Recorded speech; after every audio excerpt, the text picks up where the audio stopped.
Quantas pessoas não vagam num mundo de ilusões, envoltas em desejos caóticos e sonhos impossíveis? No entanto, a alma humana tem a missão de encarar a vida com senso de realidade, mesmo que isso implique em certo desconforto. E como reflexo dessa busca, a história da Bela Adormecida aparece, não simplesmente como um conto infantil, mas como alegorias dos ciclos da vida, que podem ser terrivelmente interrompidos, mas ressignificados pela fé.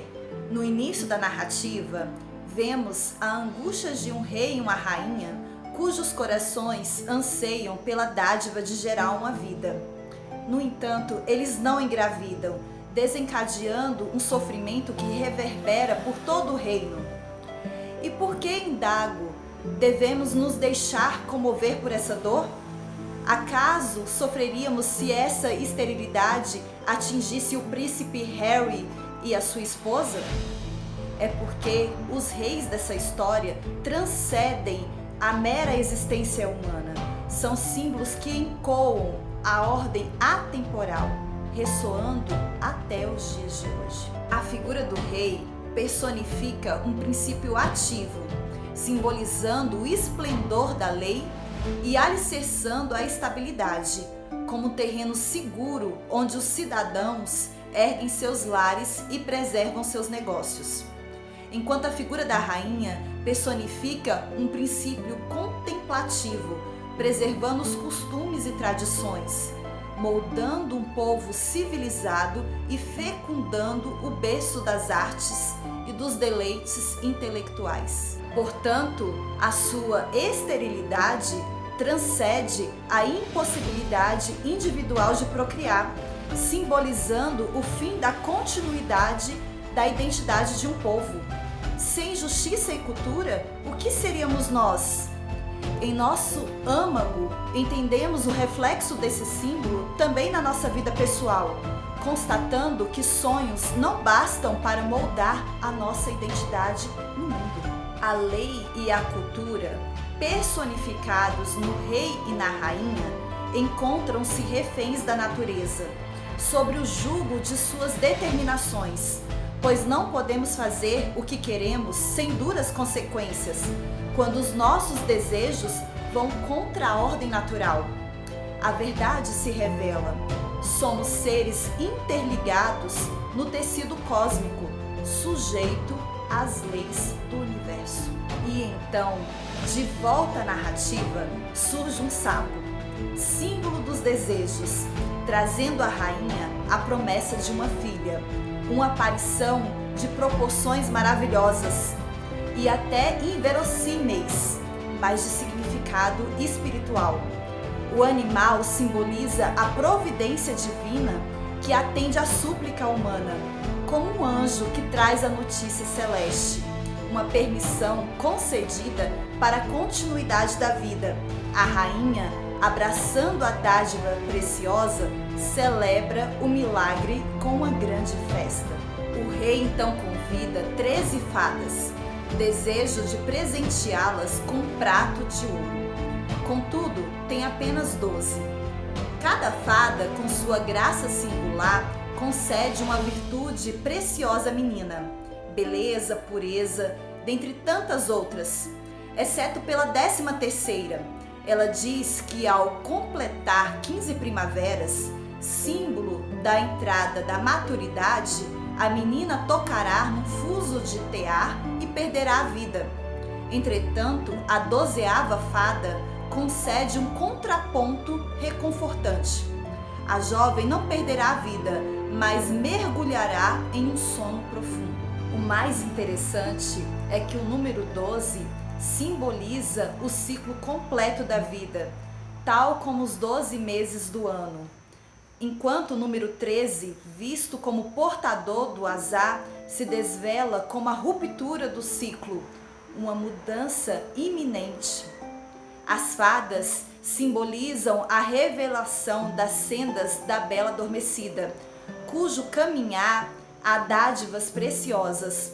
Todavia, inevitavelmente, a jornada da vida termina, mas talvez em sua peregrinação o adormecer carregue a esperança. É possível haver ressurreição. E assim, nessa tapeçaria de significados, a história da Bela Adormecida entrelaça-se com os mistérios da vida.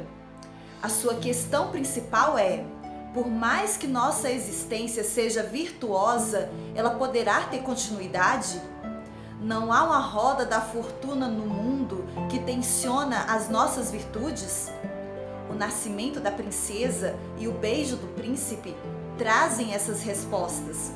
Fica aí, pessoa madura, que eu vou chegar lá. Os valores culturais que nos são legados exercem profunda influência sobre nossa identidade. E deles, por vezes, surgem desafios intrigantes.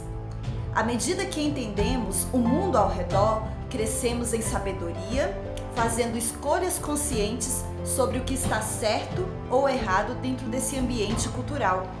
Quando há dilemas não resolvidos, é nossa tarefa encontrar soluções. E assim, a cada nova geração é esperança para a antiga. Esta realidade é bem simbolizada pela Bela Adormecida, fadada a adormecer aos 15 anos, ao tocar um fuso de tear. O ato de tecer fios evoca as 3 moiras da mitologia grega, guardiãs do destino. A perda da vida imposta pelo fuso soa como um indicativo que a jornada da princesa seria brutalmente interrompida por sua tentativa de alterar um fragmento passado, esforço que invariavelmente resulta em sacrifícios. Se o rei representa a ordem e a rainha a cultura, a missão da princesa é preservar o que é bom, solucionar os problemas passados e criar um novo ciclo junto a um novo rei. Todavia, seu destino precisa ser continuado e o seu pai, atormentado pelos maus presságios, erradica todos os teares do reino, um indicativo de que a tendência antiga de impedir a concretização do destino dos filhos, talvez por superproteção, não é o certo. Já as fadas, como símbolo de ligação entre o plano terreno e o espiritual, desvelam uma abordagem protetiva, porém não invasiva. A 12ª fada desfaz o encanto da bruxa, não assegurando a falta de contato com a dor e o fuso, mas sim um mergulho no sono profundo, que lhe permita a ressurreição.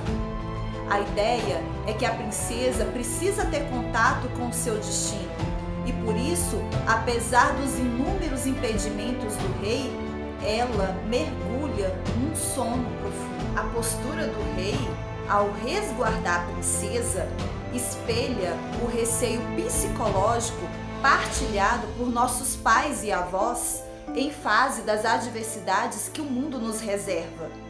As torres do reino, em essência, são manifestações tangíveis da neurose do pai. Eles criam um ambiente do qual eles supostamente têm controle sobre tudo, mas enclausurada, a filha se depara unicamente com a visão de mundo dos pais, limitando seu horizonte ao que eles projetaram. A narrativa reitera que o zelo excessivo não tem funcionalidade, uma vez que a filha invariavelmente alcançará seu destino, sobrepujando a barreira imposta pela família.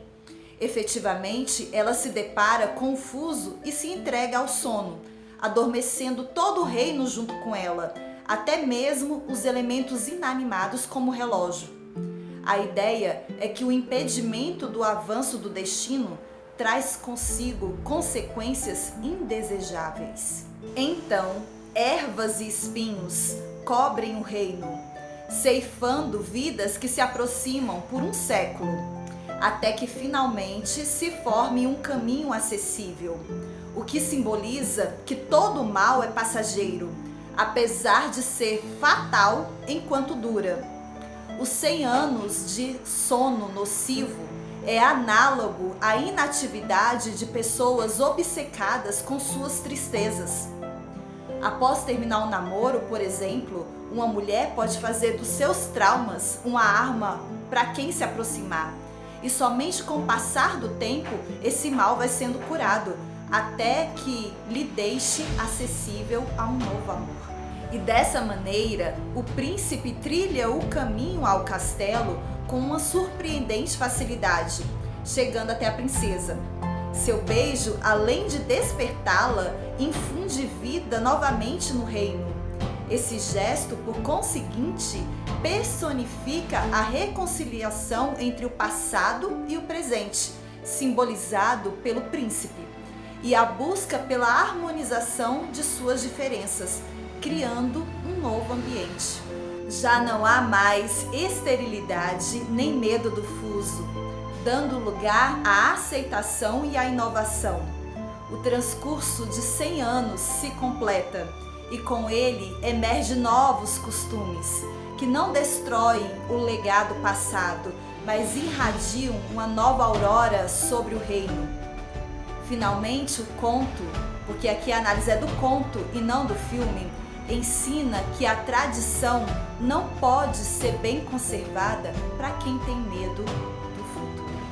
Agora, vamos nós dois, pessoa madura e em construção como eu. Embora pareça inútil para uma criança ou de difícil entendimento, vamos dizer assim, é interessante que essa bagagem simbólica seja introduzida na psique infantil logo cedo, para a partir da adolescência, a mente em desenvolvimento seja capaz de fazer a releitura dos contos em suas camadas mais profundas. Todas essas informações são guardadas no nosso inconsciente e é lá que buscamos as respostas que damos para a vida. Lembre-se que se nos alimentamos bem, damos boas respostas à vida. E aí, faz sentido para você essa análise? Pensa aí direitinho e eu vou ficar aguardando a sua resposta. Um abraço da professora Terra.